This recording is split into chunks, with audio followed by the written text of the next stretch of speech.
चर्ती कला एक नमस्ते नै नमस्ते। दुईटा हातमा सुपर ग्लू लगाएर खाँदै खाँदा लगाएर मालै माला लगाएर हरेक दिन कोट फेरेर प्यान्ट फेरेर जुत्ता फेरेर सुकिलो भएर साडी फेरेर नेताहरू चुनावमा आउँछन्, घर घरमा आउँछन्। एक दिन आउँछन् र 5 वर्षसम्म बेपत्ता हुन्छन्। अनि एक दिन आएर भन्छन् घर नहुनेलाई घर दिन्छु, गाडी नहुनेलाई गाडी दिन्छु, बिजुली ल्याइदिन्छु, भ्यू टावर ल्याइदिन्छु, बाटो बनाइदिन्छु, पानी ल्याइदिन्छु, सबै गरिदिन्छु, चमत्कारै चमत्कार गरिदिन्छु। यतिसम्म भन्न भ्याउँछन् कि गर्लफ्रेन्ड नहुनेलाई गर्लफ्रेन्ड दिन्छु, बोयफ्रेन्ड नहुनेलाई बोयफ्रेन्ड दिन्छु, बिहा नहुनेको बिहा पनि गरिदिन्छु, यसो भन्छन् र उनीहरू मत माग्न आउँछन्। सोचौँ त, हामीले मत दिइराखेका हुन्छौँ एक दिनलाई, अनि उनीहरूले 5 वर्षसम्म लुटिराखेका हुन्छन्।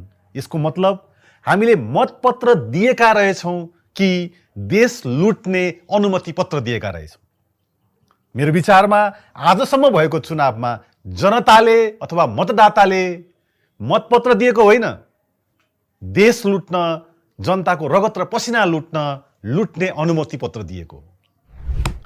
चर्ती कला 2 भोजै भोज भतेरै भतेर।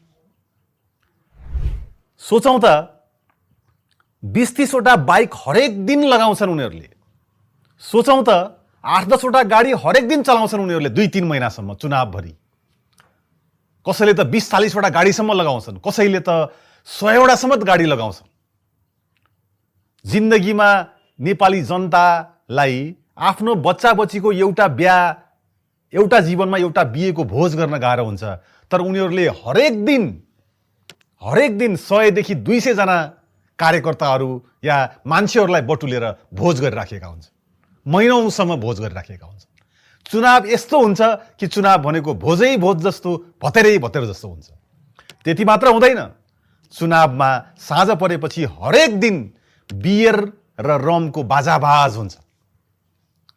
साँझ परेपछि हरेक दिन भोडका र वाइनको भनाभन हुन्छ। यो चुनावमा जब चुनाव आउँछ, चितवनको ब्रोइलर कुखुरा अभाव हुन्छ, स्कार्सिटी हुन्छ। कुखुरा रहँदैन बजारमा, बङ्गुर रहँदैन, पाडो रहँदैन। यसरी चुनाव यस्तो हुन्छ कि यो भोजै भोज जस्तो, भतेरै भतेर जस्तो हुन्छ।